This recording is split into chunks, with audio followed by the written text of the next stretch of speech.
Muy bien, dice ahí la palabra del Señor, Mateo capítulo 10, verso 26. Así que no los temáis, porque nada hay encubierto que no haya de ser manifestado, ni oculto que no haya de saberse. Lo que os digo en tinieblas, decidlo en la luz, y lo que oís al oído, proclamadlo desde las azoteas. Y no temáis a los que matan el cuerpo, mas el alma no pueden matar. Temed más bien a aquel que puede destruir el alma y el cuerpo en el infierno. Amén. En contexto vemos que Jesús les estaba avisando a los discípulos que serían llevados ante los concilios, ante las autoridades, ya sea religiosas o políticas.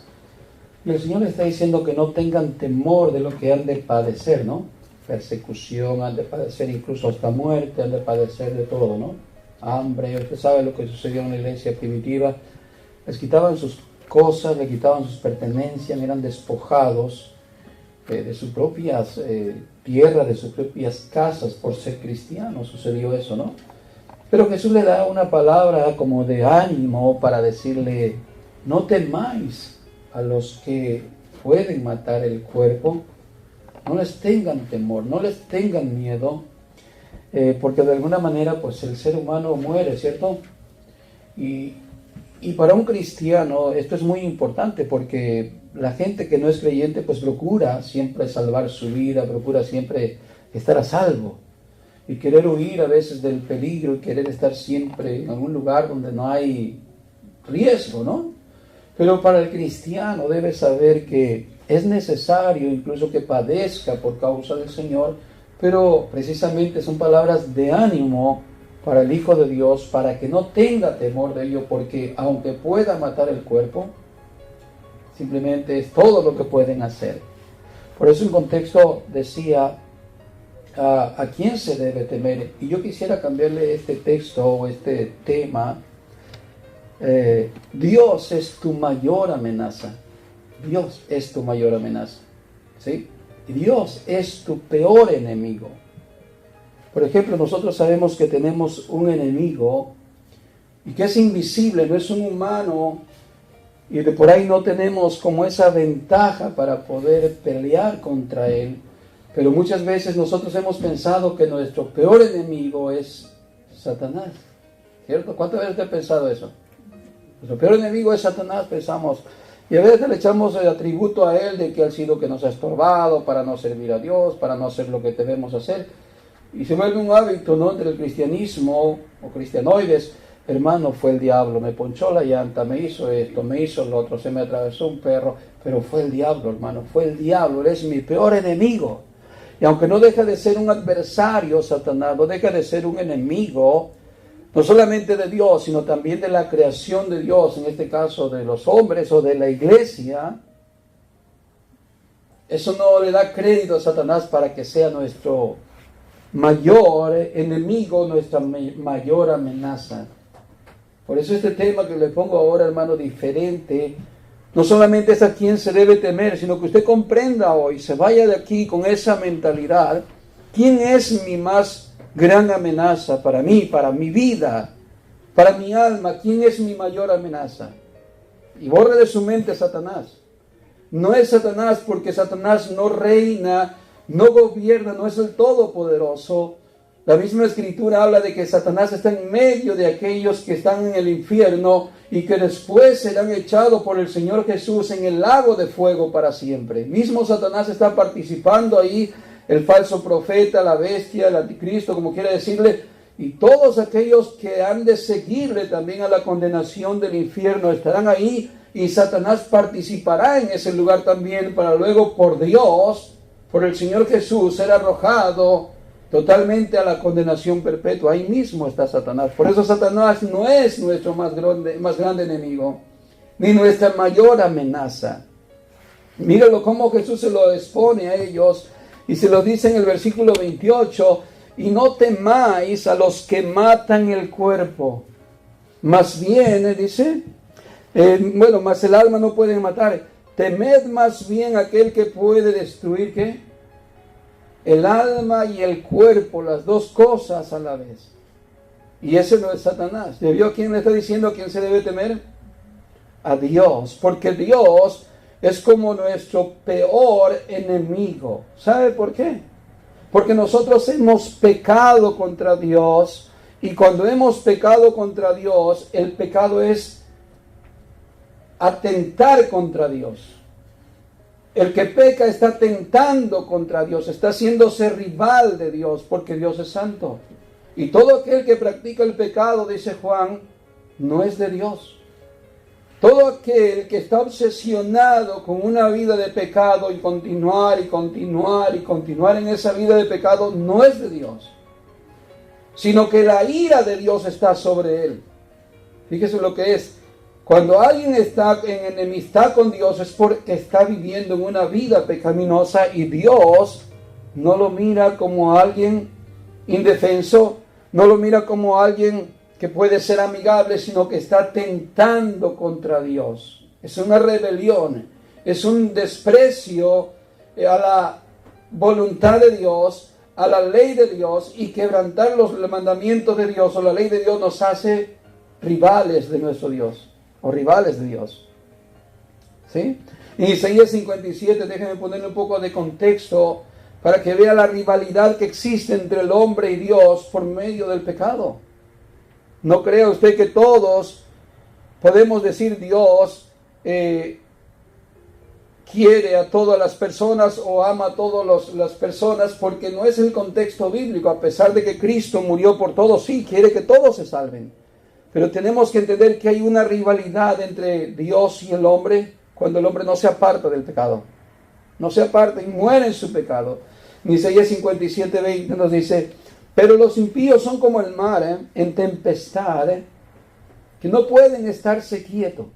Fíjense, los impíos no se quedan quietos un momento. Viene el fin de semana y ya están planificando seguir en la misma condición de pecado, y se hacen cita con los amigos y ya tenemos preparado el festín. Y no paran, día con día, mes con mes, año con año. Son como el mar en tempestad, que no se pueden quedar quietos. Y sus aguas arrojan cieno y lodo. Habla de suciedad, habla de la práctica pecaminosa. Por eso dice: no hay paz, dijo mi Dios, para los impíos. No hay paz, dijo Dios, para los impíos, está diciendo Isaías. ¿Cuál paz? La paz de poder estar tranquilo viviendo económicamente o físicamente o emocionalmente. No se trata de esa paz, porque cualquiera puede disfrutar de esos atributos en este tiempo, ¿no? Más si ya le ha ido bien económicamente, tiene todo, puede decir que está disfrutando de esa paz. Pero cuando dice aquí no hay paz para el impío, se está refiriendo que entre Dios y el impío hay una enemistad, hay un pleito a muerte, hay un pleito, no hay amistad. No hay amistad, no hay convivio entre el impío y Dios. Hay una barrera que está dividiendo al hombre con Dios por medio de esa vida pecaminosa, y Dios está airado. Dios no está contento con el impío. Dios está molesto, porque el impío no deja de pecar y no procura dejar de pecar, y nuevamente se hace rival de Dios, se hace enemigo de Dios.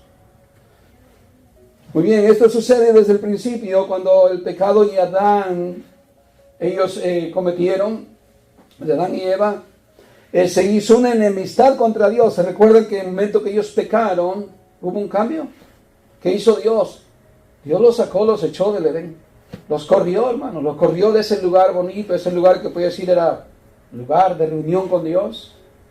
Y Dios los echó, los corrió de ahí y los maldijo. Los maldijo. Vea lo que es la ira de Dios, y vea lo que es la enemistad y la rivalidad que hay entre el hombre pecador y Dios.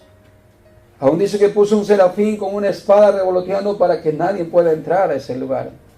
Es la enemistad del hombre con Dios, y que así ha transcurrido sobre todos los hombres que existimos y han existido en la tierra, con esa descendencia de pecado, por lo cual el hombre no puede decir Dios es mi amigo cuando está viviendo en una vida pecaminosa. No puede decir Diosito me escucha a mí. Y hasta le doy gracias, porque hay gente que tiende como esa idea: Dios está siempre conmigo.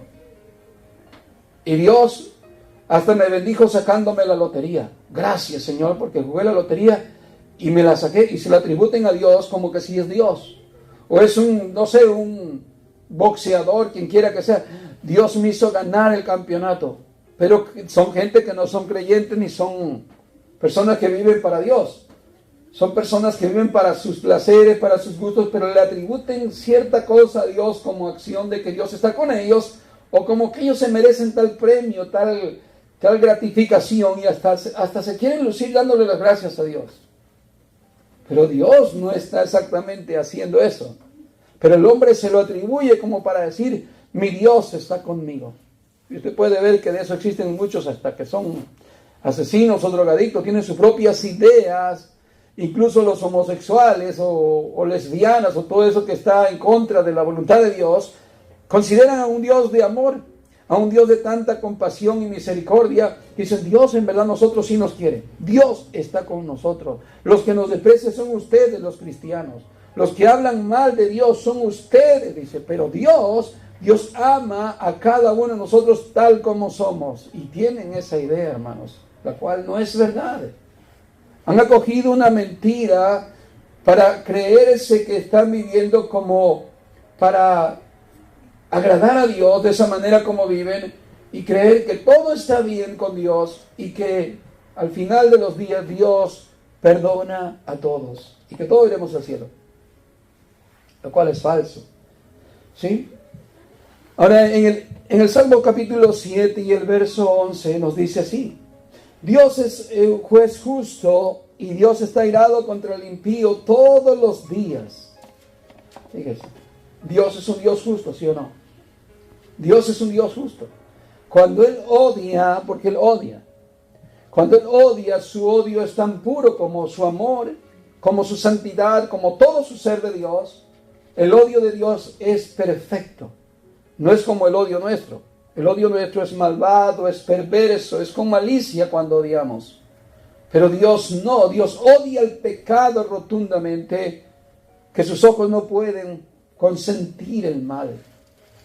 Dios odia rotundamente el pecado, profundamente, con todo su ser. Así como ama con toda su alma Dios, con todo su sentimiento, con todas sus emociones que Dios ama, Dios también odia al pecado con todo su ser.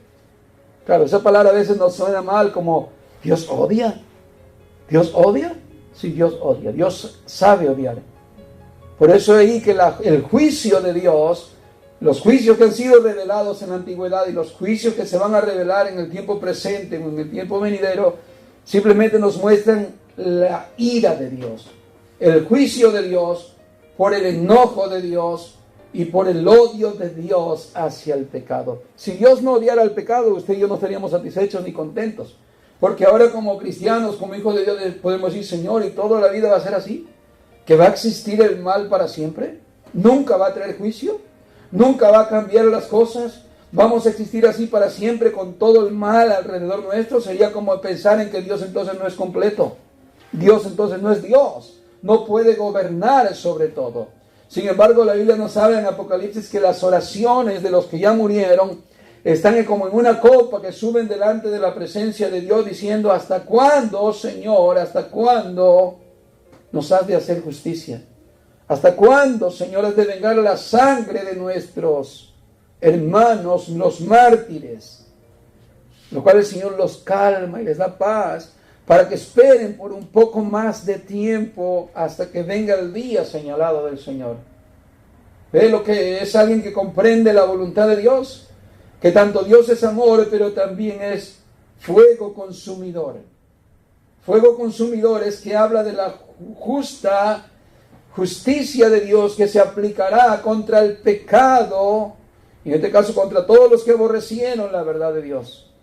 A todos aquellos que se agradaron más con una vida de pecado en este mundo y con placeres, pero que despreciaron el mandamiento de Dios y se hicieron rivales de Dios. Se hicieron enemigos de Dios, despreciando a Dios y todavía, como decimos nosotros, ¿no? Atujándolo, ¿no?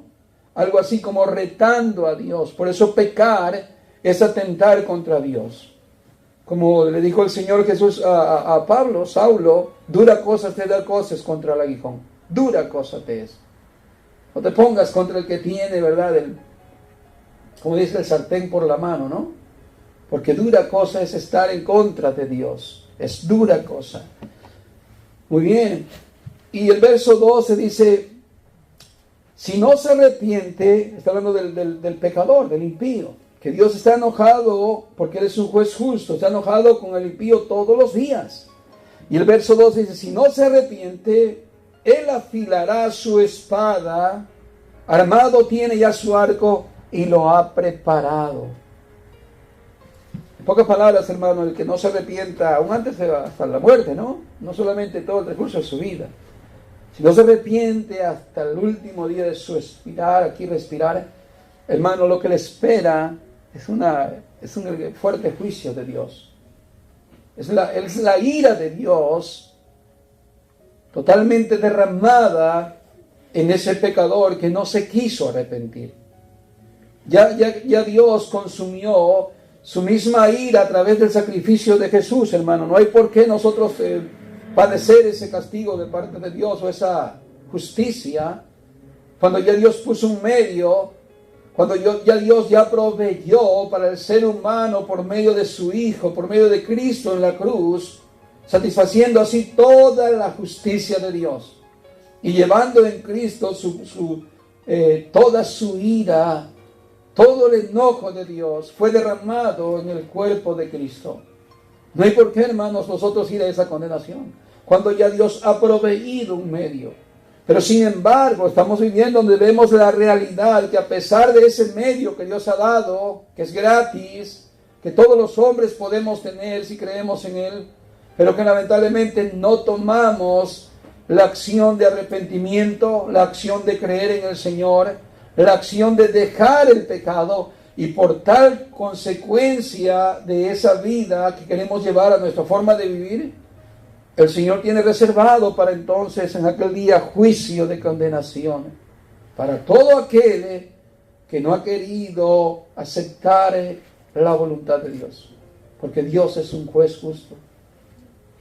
Muy bien, entonces vemos que Dios ya tiene preparado ese día de juicio cuando dice que afilará su espada y que ya tiene su arco preparado. Dios tiene reservado eso para su momento. En Romanos capítulo 1 también el verso 18 dice, porque la ira de Dios se revela desde el cielo contra toda impiedad e injusticia de los hombres que con injusticia restringen la verdad. Mire, hay gente, hermano, que como lo hace un momento, abrazan la mentira, abrazan el engaño, quieren apropiarse de algo que para ellos eso es Dios, eso es la voluntad de Dios. Tienen su propia idea de que creen en Dios y que hasta cierto punto dicen que ellos son creyentes o viven para Dios, pero han abrazado una mentira y han desechado la verdad de Dios, ¿cierto? Los hombres detienen con impiedad y con injusticia, restringen la verdad de Dios, la verdad, la única verdad. Y de esa manera Dios está diciendo que por esa causa Dios revela desde el cielo, se revela con ira contra todos aquellos que imponen su propia creencia. Cuando Jesús vino era también lo mismo que ahora. Jesús le dijo a los fariseos, ¿por qué cerráis la puerta a los que quieren entrar al reino de Dios? ¿Por qué la cierran? Pues quieren que hagan un prosélito, que hagan esto, que se bauticen, que hagan tal rito, y lo cual cuando lo hacen dicen, cada uno de aquellos que aunque son gentiles también se convierten a su judaísmo, lo hacen doblemente hijo del infierno, porque ustedes se han hecho su propia creencia de que son justos, y desecharon, dice el apóstol Pablo, la justicia de Dios por la propia suya. Desecharon la justicia de Dios por crear su propia justicia. Ellos dijeron, nosotros obedeciendo los mandamientos de Dios, somos limpios, somos justos, somos un pueblo santo. Y así involucraban a la gente a hacer ese tipo de práctica, y lo cual era un orgullo, era una altivez, era una soberbia, y dejando el mandamiento de Dios, o la ley de Dios, en este caso la justicia que es Cristo, desechando a Cristo, optaron por su propia costumbre, tradición, y prácticas religiosas, lo cual, hermano, los hace que oculten, que encubran, que restrinjan la verdad de Dios por mentiras y por engaños de los hombres.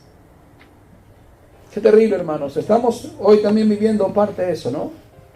Hoy también se vive en las iglesias, no solamente prosperidad y muchas cosas que se predican, que, hermanos, no hace más que alejar a la gente de Dios, de un Dios santo, de un Dios puro, de un Dios de misericordia. ¿Por qué? Porque entre más se predica la prosperidad, ¿qué es lo que más se hace en el corazón? ¿Qué es lo que acarreamos cuando anhelamos más y queremos más? ¿Sí? Más dinero. Lo que hacemos es que nos hacemos más codiciosos. Cada vez queremos más, pensando que Dios así nos quiere tener. Y lo que hacemos es amar más a estas cosas que amar la voluntad de Dios. Y muchas otras cosas que se enseñan que son en contra de la verdad de Dios. Y abrazan la mentira, una mentira la cual creen y están engañados que eso es de Dios. Y sin embargo han desechado lo que es la verdad de Dios. Hay una historia, hermanos, de un hombre que hace muchos años predicó a una multitud. Y les dijo esto: mire, si un impío, si un incrédulo, un inconverso clama a Dios por misericordia, clama a Dios por justicia, hablando de un inconverso, hablando de un incrédulo, hablando de alguien que no se ha convertido de su pecado a Dios. Si alguno clama a Dios, ¿sabe qué hará Dios por él, por usted? Dios lo va a aplastar, dice. Dios lo va a aplastar. Le va a caer con todo su peso Dios, sabiendo Dios que no lo puede soportar, ¿no? Que no puede aguantar el peso de Dios. Pero Dios lo va a aplastar a ese impío, a ese inconverso, a ese incrédulo. Y le va a salpicar toda la sangre de ese impío pecador y embarrará sus vestimentas de Dios. Y le daba un sermón diciendo de la manera que si alguien cree que porque simplemente puede pedirle a Dios y puede buscar a Dios y pedirle justicia y misericordia simplemente porque sí, nomás simplemente Dios no va a responder así. Porque Dios no está contento con el impío. Dios no está contento con ese hombre que atenta contra Dios. ¿Usted cree que Dios está contento con las naciones que promueven la matanza de bebés? ¿Usted cree que Dios está contento con los matrimonios que son aprobados hoy en día y que ya sacerdotes o iglesias participan en casar hombres con hombres y mujeres con mujeres? ¿Usted cree que Dios está contento para que ellos clamen a Dios por justicia y por misericordia y Dios les va a contestar? ¿Qué cree que les va a contestar el Señor? ¿Qué cree que Dios haría en respuesta a esas peticiones? Es que este hombre les habló de esta manera tan sincera, tan real, tan verdad, que esto es de Dios, es verdad. No le estaba mintiendo acerca de que puedes pedirle a Dios, que Dios siempre te oye. No. Sino que al contrario, le estaba haciendo ver su realidad a aquellos que estaban escuchando esa predicación. De que Dios está irado con el impío, de que Dios derramará su ira contra los impíos. Perdón.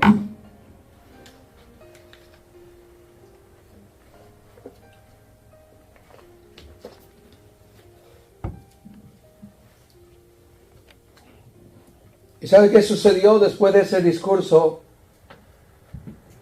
Dice que todos aquellos que estaban escuchando que Dios va a derramar su ira sobre los pecadores, dice que la multitud que escuchó el mensaje se convirtió a Dios, se arrepintió de corazón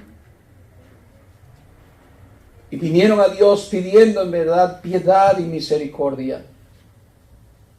Pero no los envolvió diciendo: mira, Dios te ama tal cual eres. No los engañó diciendo: mira, así tal como tú eres, Dios así te ama y así te quiere.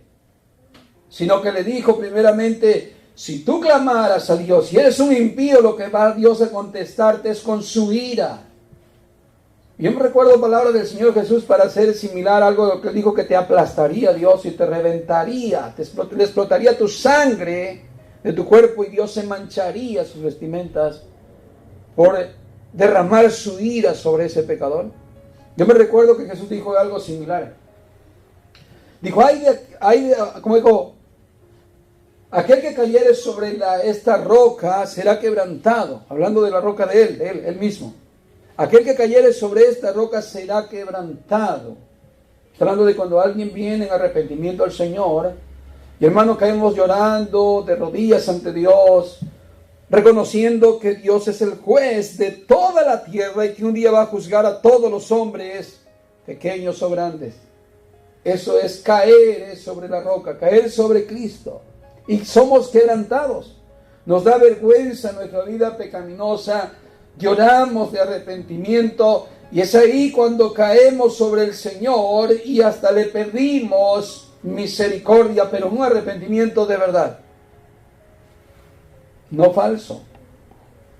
Eres quebrantado, eres tratado por Dios para que reconozcas tanto tu pecaminosidad, tu vida que no le agrada a Dios, que te da vergüenza, pero que también que eres el juez de toda la tierra. Tú lo reconoces en ese momento, que en verdad Él va a juzgar a todos los hombres, y eres capaz de caer delante de Él y quedas muy quebrantado delante del Señor. De verdad, hermano, esto se experimenta. Por otro lado, dijo Jesús, mas hay de aquel sobre quien cayere la roca, porque le desmenuzará.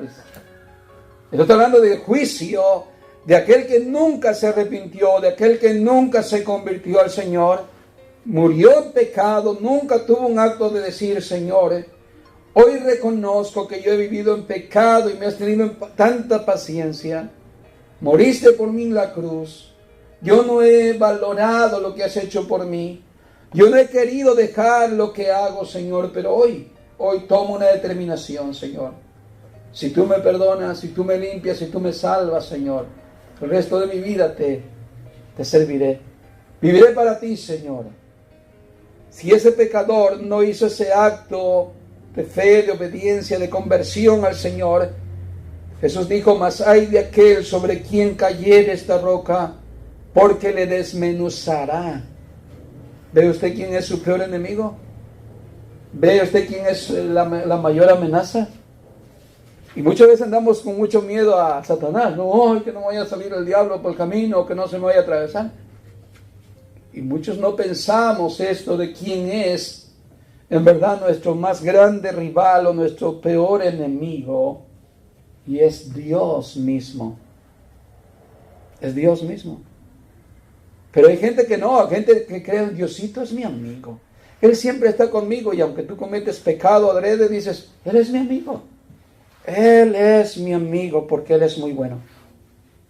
No te vayas a equivocar, hermano, de que pensar así es una forma adecuada de vivir, porque tal vez no es lo que estás pensando. No es lo que tú estás pensando, cuando en verdad lo que estás haciendo es tener una enemistad con Dios. Y lo que puede ser llevarte un chasco al final cuando estés delante de Dios. Porque al provocarlo a ir, al provocarlo con la desobediencia, con la forma de vivir, no en la voluntad del Señor, te aseguro que no es lo que nosotros creemos, que Dios es nuestro amigo. No es nuestro amigo, sino nuestro peor enemigo. Por eso Jesús enseñó, y déjeme decirle algo, si usted a alguien debe de temerle, es a Dios. Si de aquí en adelante en alguien debe de tener miedo, temor, este amor reverente, temor santo, que es el que te lleva a no pecar contra Dios, que en el momento cuando usted se a punto de pecar, digas, no, es que Dios no le agrada esto que yo hago, y mi respeto, mi temor que le tengo, porque Él puede enviarme al infierno. Ese temor te ayude a no pecar contra Dios. Entonces entenderás ahí que si es un verdadero temor de Dios. Y no simplemente palabras que nosotros decimos, yo tengo temor a Dios, por eso es que yo vivo bien y sirvo a Dios. Pero no es la realidad, sino una mentalidad nuestra, hasta creyendo que Dios es muy amigo de nosotros. Que Dios está conmigo siempre, Dios siempre. No, hermanos. Debemos entender esta realidad para que nos demos cuenta si estamos en rivalidad contra Dios o estamos en amistad con Dios. Para el impío, dijo Dios, no hay amistad con Dios, no hay paz. Él está en una enemistad contra Dios, en un pleito que si no se arrepiente, en el día de su muerte lamentará al no haberlo hecho. Así que, sin alguien a usted temer, hermanos, es al Señor. ¿Sabe? Cuando Jesús vino, los mismos demonios saben que Jesús es su mayor rival. Los mismos demonios saben que Jesús es el mayor rival para todos. Digo, porque los ángeles fueron más santos que nosotros, claro, ya son ángeles caídos. Pero cuando Jesús vino, los demonios, ¿qué le decían? ¿Has venido para destruirnos ya? ¿Has venido para destruirnos? Y el apóstol Pablo escribe su carta, el apóstol Pedro, diciendo que si Dios no perdonó a los ángeles, fíjese, número 1, a los ángeles, que eran más santos que los hombres. Número 2, si no perdonó a la generación antigua, hace años, muchos años, en el tiempo de Noé, Dios no los perdonó. ¿Qué hizo Dios? Exterminó a todos los hombres. Mató a todos, niños, jóvenes, mujeres y ancianos, solamente dejando a Noé y a su familia, 8 en total.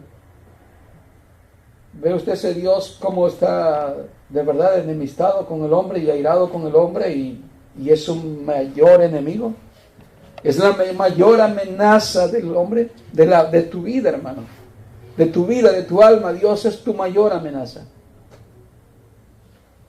Destruyó también a Sodoma y Gomorra. Destruyó a los israelitas mismos cuando venían por el camino al desierto y se pusieron a adorar a la imagen del becerro. Y en un mismo día hizo matanza contra ellos de miles. Mató reyes, destruyó, hermanos, gobiernos completos, los destruyó por la mano de Dios, fueron destruidos. Imperios que existieron desaparecieron porque Dios los destruyó, porque eran rivales de Dios. No eran amigos de Dios, eran desobedientes a Dios. Ahora, esta historia de este hombre que predicó de esta manera, enseñándole la verdad, es algo que ya está también en la Biblia. Si esto aconteció hace como 100 años, que este hombre les habló diciendo que no pidan a Dios, están como un impío, porque lo que Dios va a derramar es verdad su ira, los va a aplastar. Pero les enseñó que si se arrepienten y le piden a Dios, entonces Dios sí tendrá misericordia. Esto sucedió en Nínive, ¿se recuerdan? Nínive, por ejemplo, experimentó esto. El mismo rey, mandó a toda la gente de esa ciudad con un mandamiento de que todos dejaran la malicia. Cada uno que se aparte de su maldad, de la rapiña y de las maldades, violaciones, asaltos, asesinatos, y les mandó que ayunasen por tantos días, incluyendo niños, mujeres y hasta los animales. ¿Qué vemos ahí? Unos impíos, gente impía que eran los enemigos de Israel. Y Jonás llega y les predica. Pero este rey, fíjese la actitud de un hombre que está viendo lo que va a suceder de parte de Dios. ¿Sabe? El rey de Nínive no miró a Israel como su mayor enemigo o potente enemigo, porque probablemente ellos eran hasta más violentos que Israel y más fuertes para destruir a Israel. Pero ¿sabe a quién vio este rey? Vio a Dios como su peor enemigo. Vio a Dios como su peor amenaza. A lo cual este hombre inmediatamente reconoció eso, de que en 40 días Dios los iba a despedazar, los iba a destruir. Él creyó a esa palabra. Creyó que su más grande rival era Dios, y quién puede luchar contra Dios. A lo cual enseguida yo veo esa acción, hermano, de sabiduría y de humildad, de reconocer la culpa que tenemos y no querer estar peleando contra Dios, porque al final, ¿quién puede oponerse contra Dios? Que dice la Biblia, horrenda cosa es caer en manos de un Dios vivo. Uno puede pelear con quien quiera aquí, no sé, y hasta con el mismo Satanás. Yo sé que Él no nos puede destruir, Él no puede matarme, Él no puede destruir mi alma. Solamente quien puede destruir mi alma y mi cuerpo en el infierno es Dios mismo. De ahí nadie más. Y este hombre reconoció eso, y vea cómo se baja de su misma silla, de su trono de grandeza, y se pone en humildad, se viste con un saco de cilicio, ropa áspera, y se echa ceniza en su cabeza, y todo aquello en señal de humillación. Mire qué conversión a Dios. Mire qué acto de creerle a Dios, que Dios iba a hacer lo que había dicho, que los iba a destruir. Y no me cabe la menor duda que Dios los iba a destruir. No me cabe la menor duda. Yo sé que por ahí Jonás ya más o menos presumía de eso. ¿No te dije yo que te ibas a arrepentir luego? Pero yo estoy seguro que Dios los iba a destruir. Pero mire la actitud. Yo veo aquí cómo Dios obra contra el impío. Si el impío se convirtiere, como dice Isaías, porque el Señor dice, no quiero la muerte del impío, no quiero la muerte del impío. Por eso, si el impío se apartare de sus caminos y si volviere al Señor, el Señor es justo en perdonar. Y veo esta actitud tanto de aquel pueblo, de aquella nación de Nínive, como también el favor de Dios y la misericordia de Dios. Pero es una advertencia que le envió, a lo cual, hermanos, él atendió. Él atendió y aprovechó. Sin embargo, hermanos, hoy en día cuánta gente no ha recibido esa advertencia, ha recibido ese mensaje, que la única manera de ser salvos es a través del Señor Jesús. Pero no quieren oír, no quieren escuchar y no quieren humillarse ante Dios. Prefieren vivir su propia vida, sus propios pensamientos y no atender a las palabras del Señor. Así es que vimos cómo el Señor en verdad actúa en acción de juicio contra aquellos que desprecian su palabra, desprecian la voluntad de Dios y que destruye aún aquellos que se creen que por sus obras buenas pueden estar viviendo justo delante de Dios. Mire, en el tiempo de la iglesia, en el libro de los Hechos, cuando dije que Dios destruyó, mató reyes, en el libro de los Hechos capítulo 12 y el verso 20, nos habla ahí de un evento, de que ciertas ciudades vinieron ante Herodes, porque Herodes era el que les suplía sus necesidades, digamos, le surtía comida, abastecía a otras ciudades.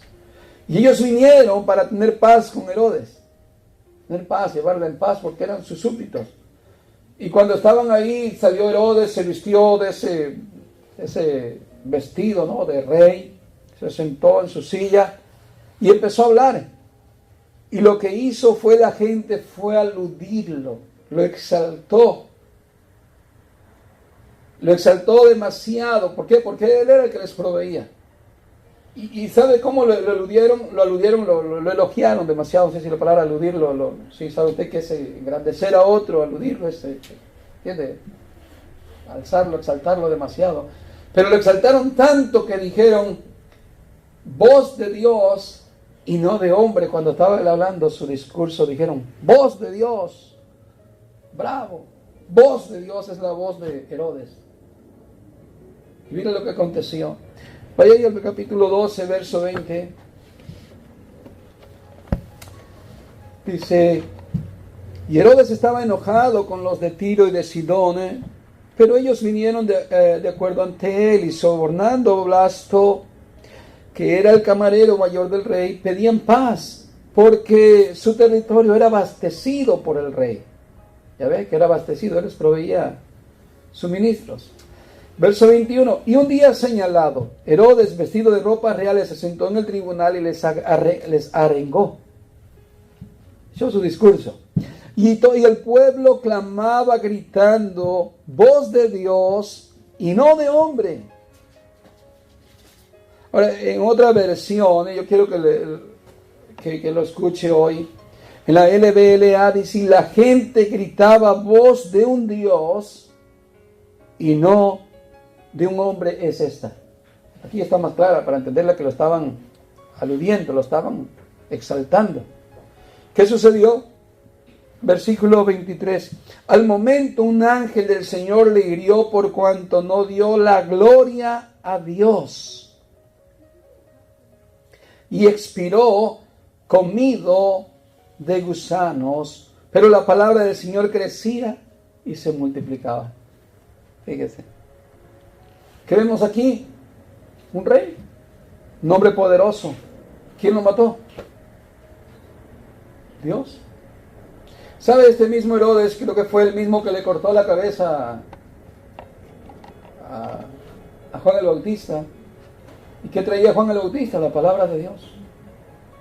El mismo Herodes, cuando Jesús antes de ser crucificado, fue allá con él y le dijo, verás un milagro. Cualquiera podía decir, ¿no? Porque Herodes ya estaba como discipulado por Juan el Bautista. Cualquiera pudo haber dicho, porque dice que de buena gana le escuchaba Herodes a Juan el Bautista porque le agradaba a Juan, porque era un hombre santo, lo tenía como que, es alguien de Dios.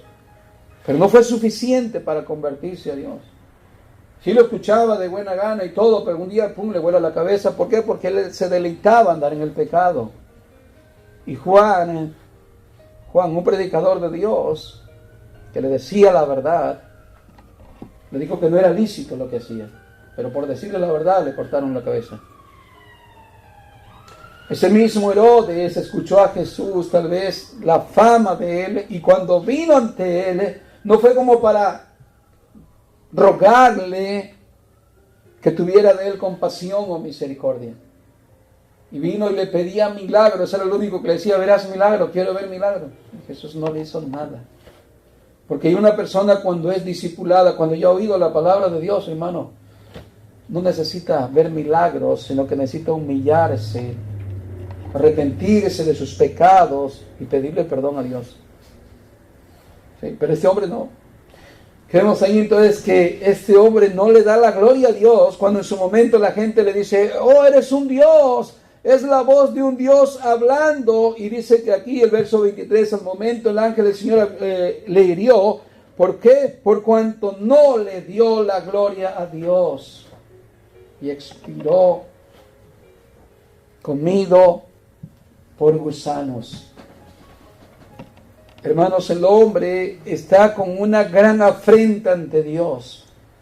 Voy a decir algo, mire, a veces uno mira en la tele cosas así, y más en los actores, ¿no?, de películas que hacen blasfemias contra Dios, carnavales, como ese carnaval donde vimos que Jesús fue burlado por un demonio que lo traía arrastrando, y luego tuvieron sucesos de accidente, uno de ellos murió, de esos actores, trágicamente murió luego. Pero así vemos hoy en el día, hermano, en el mundo, cómo el hombre se burla de Dios. Voy a decir algo, ellos no saben, ni se imaginan la magnitud de lo que están haciendo contra Dios. No tienen ni la menor idea de que eso es un agravio, de que eso es una afrenta tan grande delante de Dios, que no se imaginan la magnitud de castigo que conlleva aquello. Ellos piensan que es fácil burlarse de Dios, hermano. Y yo pienso que es fácil jugar contra Dios o jugar con el pecado. No creo, hermanos, que es algo de broma, tanto burlarse de Dios como también jugar con el pecado. Jugar con el pecado quiere decir, sin querer lo cometí, para la siguiente semana luego sin querer otra vuelta caí en lo mismo, sin querer, y a la vez es como que sin querer queriendo. Es jugar con el pecado. Pero ese jugar con el pecado es una afrenta hacia Dios. No es lo mismo caer por la debilidad, por la falta de comunión, por la falta de esfuerzo, de buscar la santificación, a simplemente decir, Señor, tú me entiendes porque yo soy débil. No. Él nos entiende completamente porque Él padeció todo como ser humano. Claro que nos entiende, pero también conoce nuestro corazón. Por lo que Israel dice que salió a jugar en aquel día, en el tiempo cuando hicieron el becerro. Moisés está en la montaña, dijeron ya Dios se desapareció Moisés, hagamos un Dios para nosotros, un ídolo, y a este vamos a seguir. Y dice que salieron a jugar. Ese jugar es tener bailes exóticos o hasta más, algo sexual. Eso da a entender. Ese salir a jugar es algo grave, hermanos, con nuestra vida de hoy en día. A que de vez en cuando por ahí nos damos una escapadita a las cosas pecaminosas. Ese jugar es malísimo.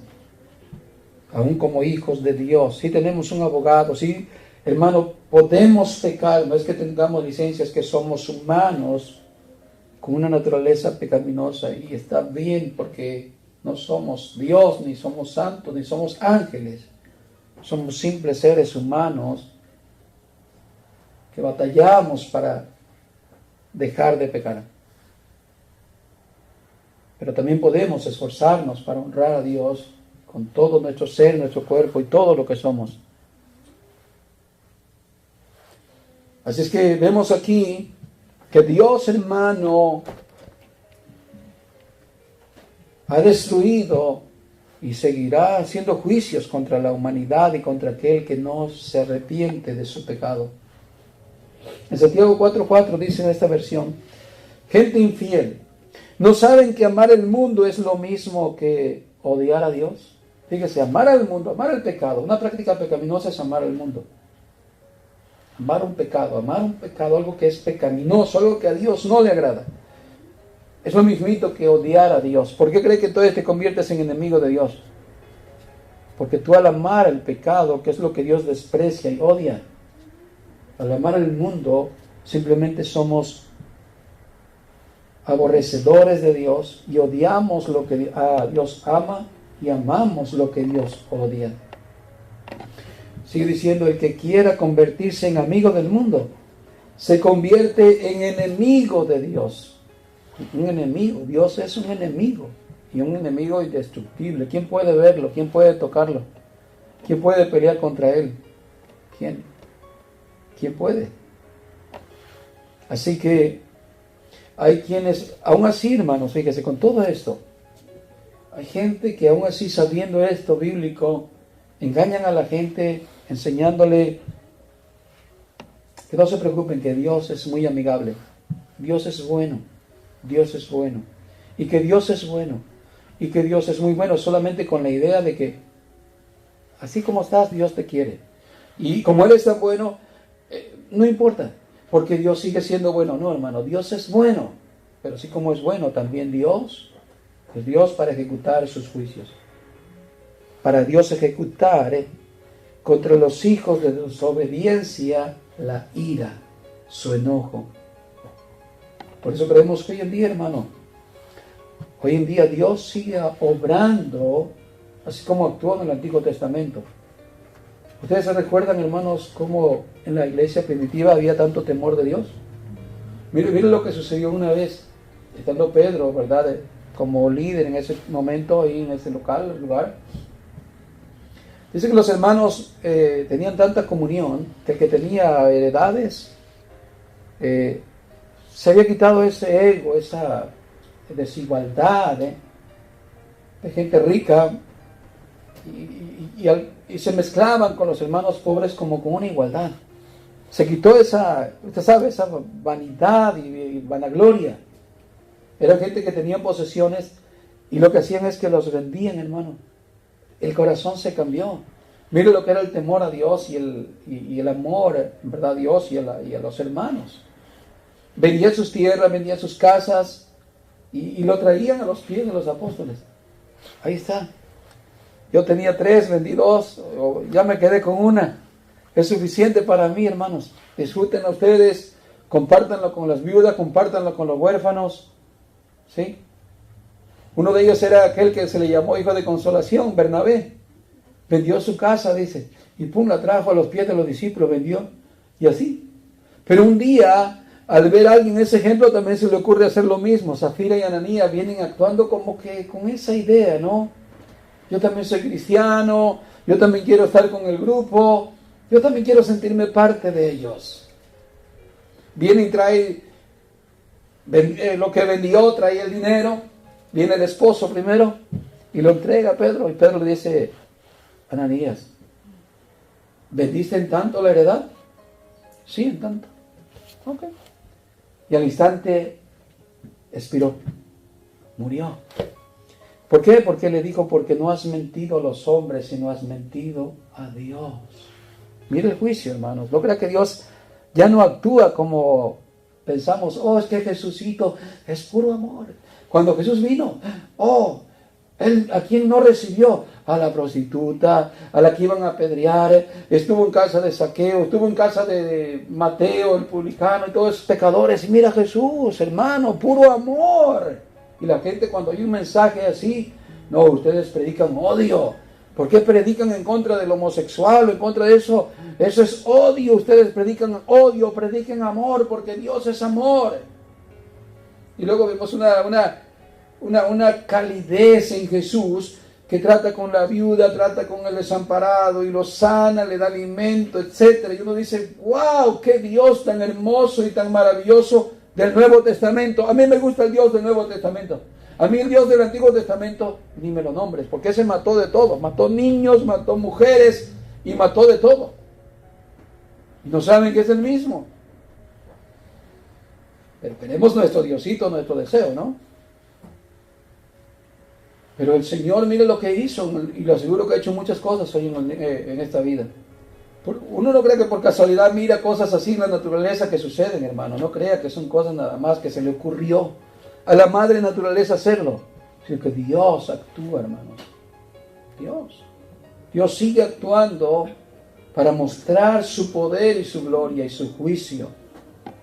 Vemos que después viene su esposa de Ananías y le pregunta lo mismo a Pedro, a Zafira ahí, ¿cuánto vendieron la heredad?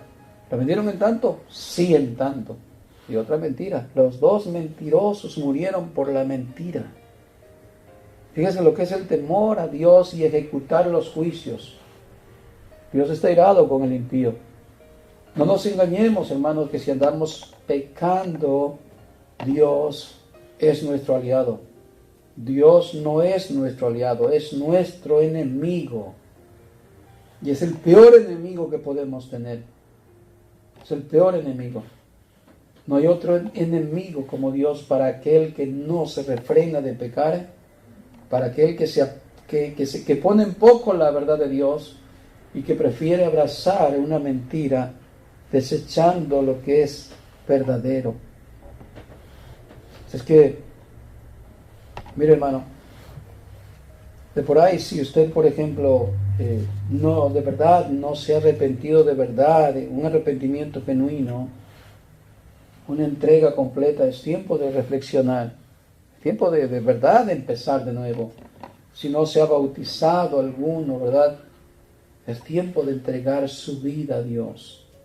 Es tiempo de una conversión genuina, de una entrega para así entonces, hermanos, no recibir el castigo que está reservado para los que han de ir a condenación. No es para todos, acuérdense, la condenación. Apocalipsis dice que serán arrojados a todos aquellos que no tuvieron la marca de Dios. La marca de Dios es ese sello de salvación, ese sello de que Dios te da su espíritu por la conversión, el arrepentimiento. Pero quien no tuvo ese sello serán castigados al castigo eterno. Si usted, hermano, todavía no ha hecho esa conversión genuina, es tiempo de que reflexione. Diga, ¿por qué yo sigo pecando en cosas que a Dios le desagradan? Me he hecho enemigo de Dios. Y en verdad, hermano, en verdad, es tiempo de decidir por qué hemos de estar viviendo y para quién hemos de estar viviendo. Y no cuando estemos allá en el lugar donde ya no hay esperanza. Cuando digas, ¿por qué viví? ¿Por qué existí? Cuando estés frente a Dios. ¿Valió la pena vivir como viví en pecado? ¿Para qué viví? Mejor ni hubiera yo vivido. sino ahora tener esa conversión y esa entrega para que en aquel día no haya ninguna consecuencia. Amén. Así es que hoy es tiempo todavía de que reflexionemos para hacer lo que tengamos que hacer. Yo sé que no les insto a nadie que se bautice cuando no se ha bautizado, pero hoy me es apropiado este mensaje para decirte, hermano, tienes la oportunidad de ser salvo, no la dejes perder. No la dejes perder, porque más te vale que estés en amistad con Dios, a que mueras en enemistad con Dios. Créelo, eso es terrible. Eso va a ser terrible. La gente que no se arrepiente no sabe la magnitud de castigo que recibirá. Es horrible, es terrible. No lo hemos experimentado, pero es inexplicable la ira, la condenación que vivirá aquel cuyo pecador nunca se arrepintió. Pero hoy es nuestra oportunidad. Hoy es nuestro tiempo para decidir a salir de esa vida de pecado y volver a Dios, dirigirnos a Dios, humillarnos ante Dios, quebrantarnos ante Dios, que Dios nos perdone y que Dios nos limpie con su sangre. Cristo es el único medio para que tú no vayas a condenación. No hay nadie más, no hay otro más. Y si tú quieres aprovecharlo, hoy puedes hacerlo. Hoy puedes decirle a Dios de todo tu corazón que te perdone, te limpie, que te rescate de esa vida de pecado. Y Él te atenderá si vienes humillado, si vienes arrepentido. Y como lo hizo Nínive, Nínive aprovechó, creyó a Dios del juicio. Mire, quien habló más de juicio no fueron los profetas, no fueron los apóstoles, fue Jesús. Quien habló más del infierno fue Jesús. Es para temerle, hermano. Es para creerle a Dios del verdadero castigo que habrá y del infierno. Y hay gente que dice, no hay infierno. Los testigos de Jehová dicen, no hay infierno. No le creen a Jesús. Terrible, ¿no? Pero bueno, hay gente que está creyendo que es una verdad lo que vive, que están abrazando una verdad y están restringiendo la verdad. Cuando en verdad sí hay un juicio de Dios, hay un castigo. Pero por Jesús ya hemos sido perdonados. Y hoy es nuestro día de salvación. Si alguien hoy quiere recibir la salvación, pídele al Señor de todo corazón. Y si alguien todavía no está caminando adecuadamente y quiere, pues, hermano, empezar caminar con Dios, mejorando tu vida, hermano, es tiempo. El pecar continuamente es algo que no es bueno. Como hijos de Dios, debemos perfeccionar nuestro caminar en el Señor. Le pido que se ponga de pie y vamos a darle gracias al Señor Jesús, porque sus palabras, hermanos, son poder y autoridad. ¿Tú quieres vivir engañado o quieres vivir mejor conociendo lo que es real y verdadero? Hermanos, no hay nada que tú puedas hacer para limpiarte de tu culpa. No hay ninguna forma de cómo tú puedas pagar por lo que tú has hecho. No existe. No existe, hermano. Yo sé que las religiones nos enseñan cada cosa, como vete de rodillas de aquí hasta allá, haz esto, haz lo otro. Y cada religión tiene cosas que engañan a los hombres. Pero Dios, que nos enseña la verdad, nos dice que no hay nada que el hombre pueda hacer para ser salvo. No hay absolutamente nada. Porque Cristo pagó por esa deuda. Porque Él tomó tu lugar. Pero eso sí, te da la oportunidad de recibir esa salvación si tú crees en Él con todo tu corazón, confías en Él con toda tu alma, de que Él pagó por ti, de que Él fue quien llevó tu culpabilidad y sufrió el castigo de una eternidad en el infierno. Él lo vivió porque Él es eterno. Yo ya lo expliqué en una enseñanza de que Jesús en esas 3 horas cuando estuvo allí, murió y sufrió millones y millones de infierno de todos nosotros, porque somos millones de seres humanos y todos los que creen Jesús vivió una eternidad de castigo eterno. Pero al resucitar ya no tuvo ninguna ninguna consecuencia del pecado, pero lo que vivió fue real. Si tú le pides al Señor de corazón, si te arrepientes de tu vida pecaminosa para vivir para Dios, Dios te perdonará. Dios tomará esa oración como la de aquel pecador que estaba en la cruz, reconociendo que él era un ladrón. Él dijo al otro que estaba ahí refunfuñando, diciéndole, bájate de la cruz y sálvanos. Y dijo, ni aún así, estando en esta condición, ni aún así vuelves en sí. No te das cuenta que estamos pagando lo que es justo. Nosotros estamos aquí por nuestra consecuencia de pecado, pero Él no ha hecho ningún mal. Eso es reconocer que Dios es el soberano y que por ninguna obra buena nosotros podemos limpiarnos nosotros mismos. Pero si tú crees en Dios, que Él murió en la cruz por ti, que Jesús murió para pagar tu deuda, esa es la oportunidad. Hoy puedes decirle, Señor, sálvame. Hoy puedes decirle, perdóname. Hoy puedes decirle, Señor, quiero salir de la vida pecaminosa. Y si ya somos hijos de Dios, pero tenemos esas acciones de desobediencia, de prácticas que no están bien ante los ojos de Dios, hermanos, también es tiempo de reflexionar y pedir perdón a Dios de corazón y salir de la práctica pecaminosa. No queremos afrentar a un Dios airado. Queremos en aquel día ver el rostro de Jesús, con un rostro feliz, alegre, que vea lo que hizo en la cruz, que valió la pena por habernos salvado, sino que ponga una cara de ira contra nosotros, para decirnos, malditos, ir al castigo eterno. No, lo que queremos es ver a Jesús en aquel día de una manera como nuestro Salvador y nuestro Dios, que nos libertó y nos perdonó en la cruz.